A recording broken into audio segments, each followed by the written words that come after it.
Hello student, तो आपका फिर से एक बार साहस स्टडी चैनल में बहुत बहुत स्वागत है। दोस्तों, आज के इस वीडियो में हम क्लास 12 के फर्स्ट नंबर चैप्टर बातचीत का सब्जेक्टिव क्वेश्चन देखने वाले हैं, जो एनसीईआरटी बुक है उसका। ठीक है, जो दिगंत भाग 2 है उसका हम सब्जेक्टिव क्वेश्चन देखने वाले हैं। अगर आप ऑब्जेक्टिव क्वेश्चन इस चैप्टर का बातचीत जो है बालकृष्ण भट्ट द्वारा लिखा गया है, इसका ऑब्जेक्टिव क्वेश्चन या हिंदी अर्थ मतलब आप वो नहीं सुने हैं, निबंध कैसा है, उसके बाद लेखक परिचय बालकृष्ण भट्ट के बारे में आप नहीं जानते हैं, तो आप इस वीडियो के डिस्क्रिप्शन में जाइए। वहाँ पे हिंदी का क्लास 12 का प्ले लिस्ट होगा, वहाँ से आप जाकर देख सकते हैं। ठीक है, पूरा वीडियो को। तो चलिए, आज की इस वीडियो में हम बात करेंगे सब्जेक्टिव क्वेश्चन की, और बातचीत चैप्टर आपका रहेगा। चैप्टर नंबर फर्स्ट है बातचीत, इसमें हम सब्जेक्टिव क्वेश्चन की बात करेंगे। ठीक है, सब्जेक्टिव क्वेश्चन जो कि आपके एग्जाम के लिए मोस्ट इंपॉर्टेंट है, बहुत वीवीआई है। ठीक है, इसको वीवीआई लिख लीजिएगा, बहुत इंपॉर्टेंट क्वेश्चन है पूरा। ठीक है, तो चलिए स्टार्ट करते हैं। फर्स्ट नंबर क्वेश्चन आपका दिया हुआ है, जो अगर हम में वाक शक्ति न होती तो क्या होता। फर्स्ट नंबर क्वेश्चन दिया हुआ है, जो अगर हमें वाक शक्ति न होती तो हमें क्या होता। तो आप इसका आंसर देखिए कैसे दे सकते हैं, कि आंसर आपको देना है।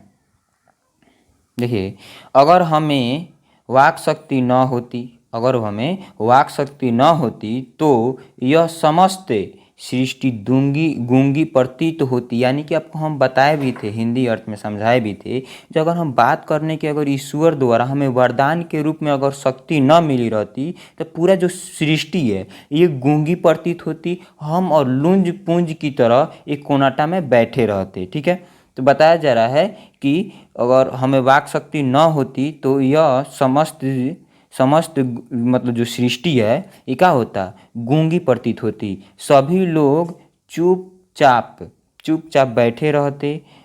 हम जो बोलकर सुख और दुख का अनुभव करते हैं, वाक शक्ति होने के कारण न होने के कारण हम वो नहीं कर पाते।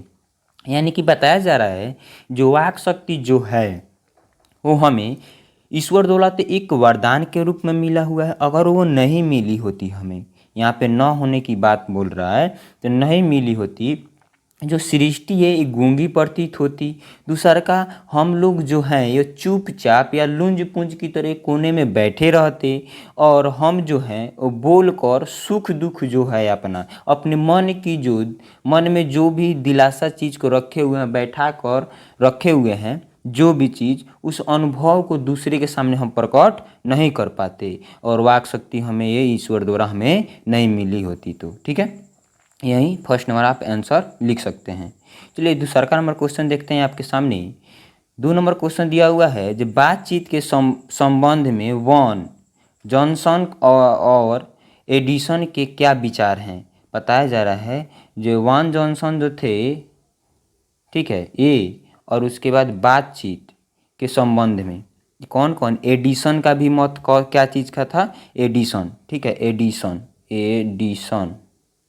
एडिसन का क्या मत था और वॉन जॉनसन का मत क्या था। ठीक है, तो ये बात ध्यान रखिएगा, दोनों का मत क्या चीज़ का। तो फर्स्ट नंबर बताया जा रहा है बातचीत के संबंध में वॉन जॉनसन का राय है कि बोलने से ही मनुष्य के सही रूप का पता चल पाता है। अब जैसे बताया जा रहा है, जो वॉन जॉनसन जो थे वो बताए हुए थे, जो अगर कोई व्यक्ति बोलता है तो उसके रूप का साक्षात्कार होता है। यानी कि उसके रूप का दोष जो है वो पता चलता है। अगर कोई व्यक्ति नहीं बोलता है तो उसके दोष का रूप साक्षात्कार नहीं होता है।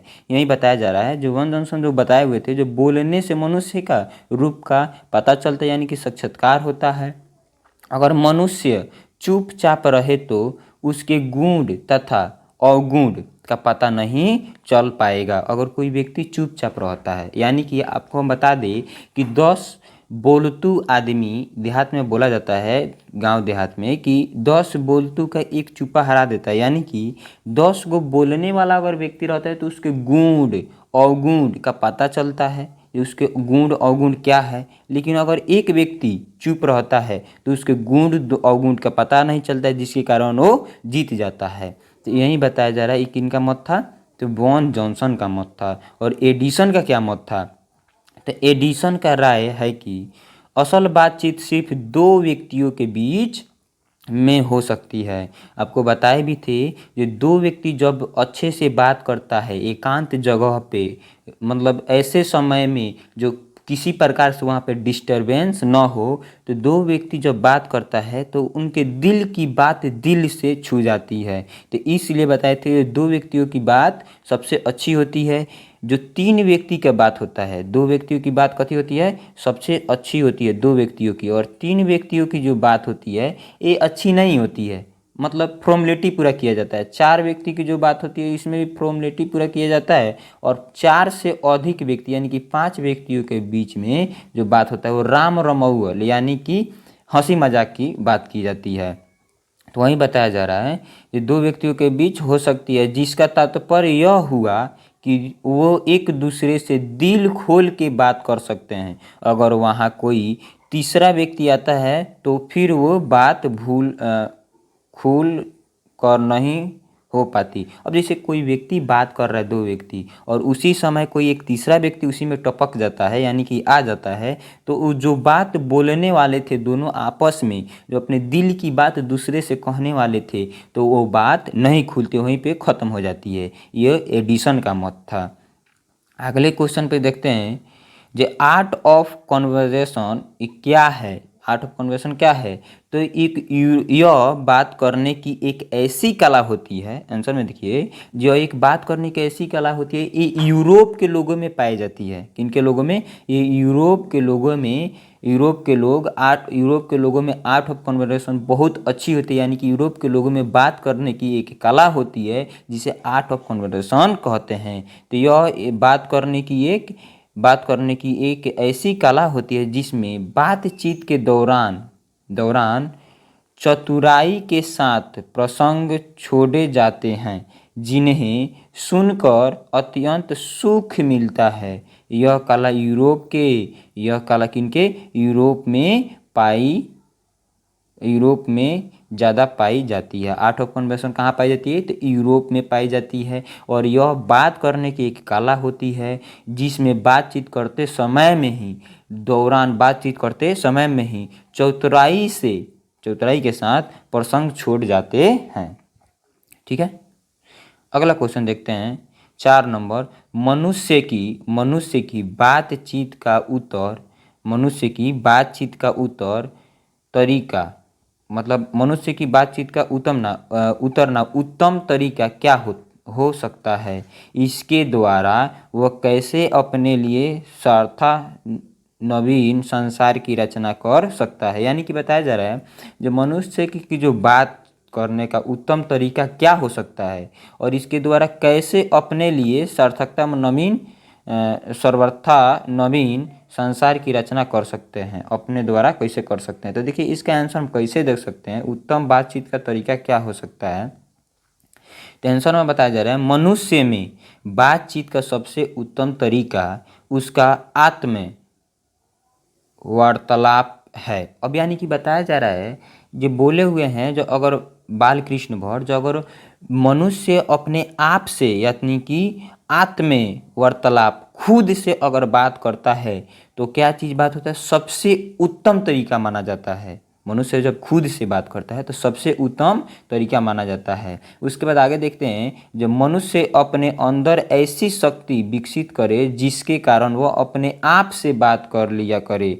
आत्म वार्तालाप इसलिए जरूरी है ताकि क्रोध पर नियंत्रित पाया जा सके। अब देखिए, आत्म नियंत्रण यह होता है, वार्तालाप अपने आप से बात करना ही, क्रोध जो आदमी करता है तो उस पर नियंत्रित पा लेता है। तो इसलिए आत्म वार्तालाप जरूरी है।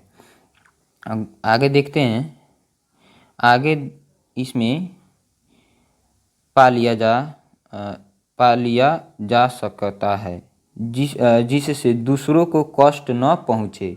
अब देखिए, अब अपने जैसे गुस्सा आता है, हमें जब क्रोध आता है तो क्रोध में पता ना हम क्या क्या चीज़ किसी को बोल देते हैं। तो हम अगर आत्म वार्तालाप अपने खुद से अगर बात करते हैं तो हमें यह पता चलता है जो हमें ये अशब्द बात किसी को नहीं बोलना है, उसके दिल पे चोट लगेगी ये बात से, तो इसलिए अशब्द बात हमको नहीं बोलना है। तो इसलिए आत्म वार्तालाप अपने खुद से बात करना सबसे आवश्यक उत्तम माना जाता है।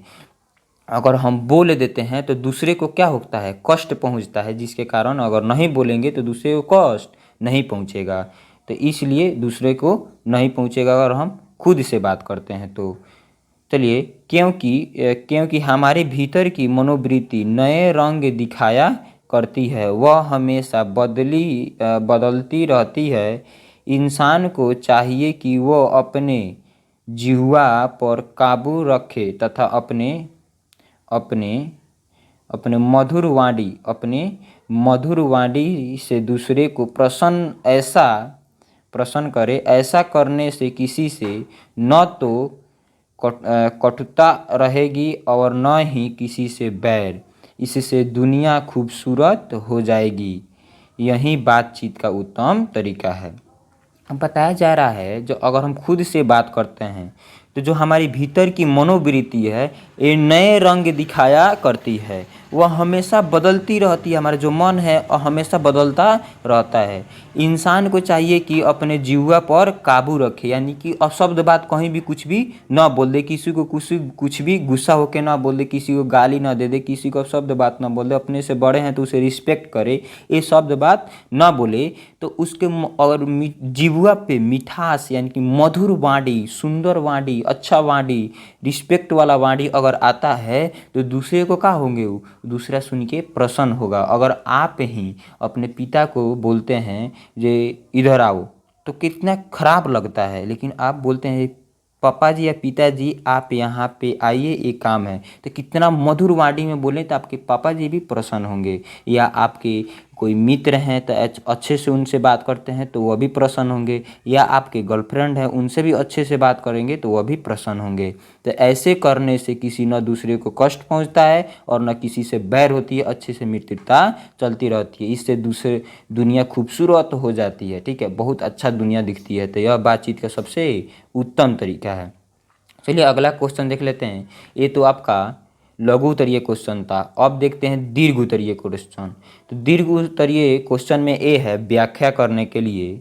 देखिए, हमारे भीतरी मनोवृत्ति नए नए रंग दिखाती है। वह प्रपंचात्मक संसार का एक बड़ा भारी आईना है जिसमें जैसी चाहो वैसी सूरत देख लेना कोई दुर्घट बात नहीं है। यह बताया जा रहा है जो हमारी जो मनोवृत्ति है, मन की जो हमारा मन है वो नए नए रंग दिखाती है, मैंने बहुत नए नए चीज़ को अपने मन में लाती है। लेकिन उसे संसार का एक बड़ा भारी आईना माना जाता है। दिल जो हमारा है बहुत बड़ा आईना है, क्योंकि बहुत सारा चीज़ को वो दिखा रही है, तो जिसमें जैसी चाहो वैसी सूरत हम देख सकते हैं। यानी कि उस दिल में जैसा चाहेंगे, अगर अशब्द बात चाहते हैं तो अशब्द बात को बैठा सकते हैं, और वहाँ पे शुद्ध बात को चाहते हैं, अच्छा बात, प्रेमी मधुर वाणी को वहाँ पे बैठाना चाहते हैं तो अभी दिल में बैठा सकते हैं। तो उसमें हमारा जो मन करे वो बैठा सकते हैं।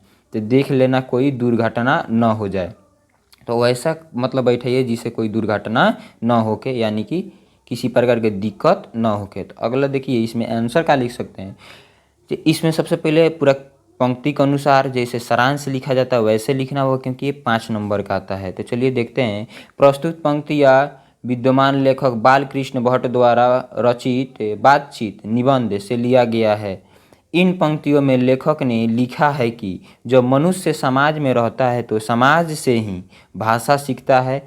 भाषा उसके विचार व अभिव्यक्ति का माध्यम बन जाती है, परंतु उसके अंदर की मनोवृत्ति स्थिर नहीं रहती है। वैसे भी एक कहावत कहा गया है कि, कहावत क्या कहा गया है देखिए, कि चित्त बड़ा चंचल होता है। इसकी चंचलता के कारण एक मनुष्य दूसरे मनुष्य को दोस्त और दुश्मन मान लेता है। अब देखिए, जो हमारा ये पंक्ति द्वारा बताया जा रहा है यह जो निबंध है यह एक निबंध है जो कि बातचीतें क्या है, निबंध है जो कि बाल कृष्ण भट्ट द्वारा लिखा गया है। और इस पंक्ति में बताना चाहते, इस पंक्ति के द्वारा लेखक कहना चाहते हैं कि मनुष्य जो है वो समाज में रहता है, बहुत सारा आपका समाज है उसमें रहता है, तो समाज से ही भाषा सीखता है। यानी कि जिस समाज में आप रहेंगे उसी समाज से, वैसे ही अगर आप इंग्लैंड में जाएंगे, अमेरिका में अगर जाते हैं, ठीक है, तो वहाँ पे जाएंगे तो सबसे ज़्यादा वहाँ पे इंग्लिश बोला जाता है, तो वहाँ के जो समाज के बच्चे होंगे वो इंग्लिश बोलना सीखेंगे। और जिस तरह रिस्पेक्ट देना, अगर उसके समाज के लोग रिस्पेक्ट बड़े को देते होंगे तो वहाँ पे रिस्पेक्ट दिया जाता होगा, यानी आदरपूर्वक बुलाया जाता होगा। और यहाँ पे सबसे ज़्यादा हिंदी भोजपुरी बोला जाता है, तो हिंदी भोजपुरी यहाँ पे बोला जाता है, तो हिंदी भोजपुरी हम बोलते हैं। अगर आपके समाज में किसी को बड़े को आदर दिया जाता है तो आप भी वहाँ पे अगर वैसे पलते हैं बढ़ते हैं तो आप भी किसी को आदर दीजिएगा। और हमारा जो मन है, जो हमारा मन है वो मतलब चंचल होता है। क्या चीज़ होता है? चंचल होता है, जो चाहे वो कर सकता है। तो इसलिए चंचल के कारण ही मनुष्य दूसरे मनुष्य को दोस्त बन जाता है। और कभी कभी वही चंचल मन ऐसे ऐसे बात आ जाता है दिल में कि दुश्मन भी बन जाता है। तो चलिए अगला आगे देखते हैं। वह कभी क्रोध कर लेता है तो कभी मीठी बातें करता है। इस स्थिति में मनुष्य की असली असली चित्रण का पता नहीं चल पाता। मनुष्य के मन में की स्थिति गिरगिट के तरह रंग बदलती रहती है। यह देखिए कहावत भी है, जे तुम क्या गिरगिट की तरह बदल रहे हो, गिरगिट की तरह रंग बदल रहे हो, यानी कि गिरगिट हमेशा अगर उसको छुइएगा तो रंग तुरंत बदल लेता है। तो वैसे ही बताया जा रहा है, जब अगर आपको कोई कुछ बोल देता है तो आप वहाँ पे अपना रंग नत बदल लें। यानी कि आप जो जबान किसी को देते हैं, यानी कि आप जो कह देते हैं उस बात पे अड़े रहें और झूठ मत बोलें। यहाँ पे इस बात की सबसे ज़्यादा बताया जा रहा है। आगे देखते हैं कि इस स्थिति के कारण लेखक इस मन के प्रचंचों को जड़ मानते हैं। वह कहते हैं कि यह आईना के समान है। इस संसार में छल कपट झूठ फरेब सब होते, इसका सबसे बड़ा कारण मन की चंचलता है। अब देखिए मन की चंचलता बताया जा रहा है, जो यहाँ पे झूठ बोलना भी, छल कपट आप जानबे करते हैं, जो किसी से छल करने ना, कोई काम ऐसा होना जो उसको बताना नहीं, वो भी जानता था, अगर उसे छल करके हम वो चीज़ ले लेना, तो छल कपट भी है। फरेब मतलब बहुत सारा चीज़ इसमें, किसी से छल कपट करना, किसी से झूठ बोलना, फरेबी में फंसा देना, यानी कि उसको फंसा के कोई काम करा देना। तो ये सारी कार्य ये मंचल हमारा जो चंचल मन है न यही सभी कराता है। तो हमें अपने मन पर नियंत्रण करना होगा। ये पंक्ति से यही मतलब हमें सीख मिलती है, जो हमके मन जो है इस पे नियंत्रण करना होगा। चलिए अगला देखते हैं बी नंबर। दोस्त आप इसका नोट्स ज़रूर बना लीजिए क्योंकि बहुत इंपॉर्टेंट है। अगला देखते हैं। सच है जब तक मनुष्य बोलता नहीं तब तक उसका गुण दोष प्रकट नहीं होता। ये बताया जा रहा है जो जब तक मनुष्य बोलता नहीं तब तक उसका गुण दोष प्रकट नहीं होता। तो चलिए हम देखते हैं जी इस पंक्ति द्वारा क्या बताया जा रहा है। तो इस पंक्ति द्वारा बताया जाए, प्रस्तुत पंक्ति विद्यमान लेखक बाल कृष्ण भट्ट द्वारा, ये आपको हर चीज़ में बताना है। अगर ऐसे व्याख्या करने की बात आ जाए तो आपको लेखक परिचय देना ही होगा। जो बाल कृष्ण भट्ट द्वारा ये निबंध लिखा गया है, जो ये लेखक हैं, इस पंक्ति विद्यमान लेखक बाल कृष्ण भट्ट द्वारा, जो कि एक निबंध है, बातचीत से लिया गया, जो कि एक निबंध है। ठीक है, निबंध के माध्यम से यह बताना चाहते हैं कि बातचीत ही ऐसा विशेष तरीका होता है जिसके कारण मनुष्य आपस में प्रेम से बातें कर उसका आनंद उठाते हैं। आपस में प्रेम से बातें करके उसका आनंद उठाते हैं। परंतु मनुष्य जब